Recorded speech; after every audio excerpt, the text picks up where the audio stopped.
Today, when your literal coolest just isn't cool enough for everyone. This is CheckPoint.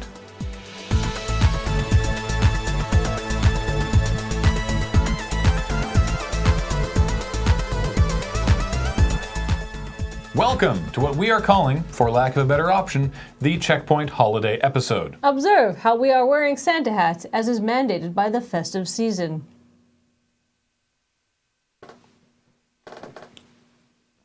Our Yuletide obligations have now been fulfilled. Street Fighter V is finally introducing a system to deal with rage quitters. Butthurt baby children have been a problem for the game since launch, with a lack of rage quit penalties allowing them to shit the game up for everyone else with their failure and tears. While Capcom has tried to add penalties a couple of times already, these sad dumpster infants were still backing out of games anytime an opponent threatened to damage their fragile egos. NeoGAF users dove into the test branch of Street Fighter V's PC version and discovered that it seems like quitters will not only be labeled with a unique player icon, but also matched against one another, dividing the player base into two different groups, one actually playing the game as intended, and one operating on a metagame of who can rage quit hardest. The winner will be the first player to snap their controller, rip their computer out of the wall, and cast it into the sea. Hitman developers IO Interactive are dipping into 90s nostalgia this holiday season.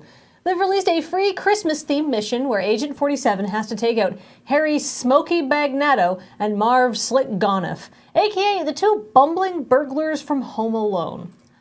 I have no idea why 47 is being sent to take out two petty criminals who can be outsmarted by an 8-year-old, but I could assume it's because they finally got their revenge on the McAllister family, and 47 was hired by only surviving family member, Buzz, overcome with grief at the violent murder of his family during their annual Christmas vacation.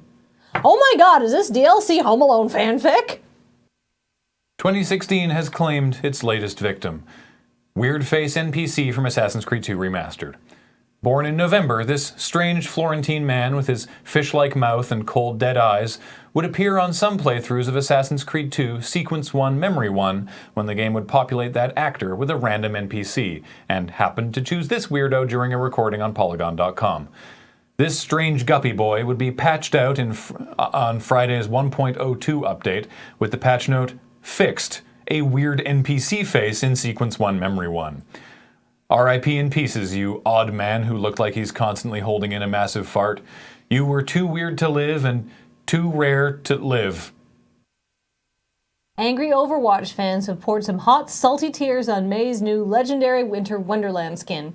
The problem is that while some heroes have received absolutely baller winter-themed makeovers, see Zenyatta's Nutcracker skin, Mei's is mostly just a red and green palette swap with a Santa hat. Added on because it's seasonal, I guess? Anyhow, people are really, really angry. But surely, you say to yourself, as the last of your faith in humanity dwindles away, this is just a tempest in a teapot over an optional extra. Right? No, the game's director Jeff Kaplan has now issued an official apology for the skin, saying, "Coolness is very subjective and based off of the community reaction. It seems like our gauge was off on this one. Our reasoning for the skin being legendary was that we completely redid the visual effects for cryo freeze and we turned the ice block into a snowman. We thought that was pretty special and we had done specifically based on community suggestions from a month ago when people were speculating what we might have for a winter event." Jeff, there's your mistake. You listen to the fans. You give them literally what they asked for. Normally, people are used to having their expectations ignored. You should just know that merely meeting people's expectations will never be good enough. Riot Games has signed a $50 million deal with BAMTech, the Major League Baseball subsidiary that runs MLB.TV, as well as handles streaming technology for the PGA Tour, Disney, HBO, and the WWE. Apparently this deal, which is actually a $50 million minimum per year, won't end current League of Legends content on Twitch or YouTube, but they're clearly going to start charging for something. According to BAMTech President Bob Bowman, the sheer number of hours Riot has broadcast over the past 5 years without a cable middleman or broadcast partner far eclipses any other sport. So really, Mr. Bowman is saying what we all already know of League. Whether you like it or not, there certainly is a lot of it. And speaking of things there are a lot of, normally that's us, but we're taking next week off. CheckPoint will resume in January 2017. For Christmas, can you get me a fresh segue that hasn't been strained to its breaking point? How about socks? Because I got you socks. Good enough.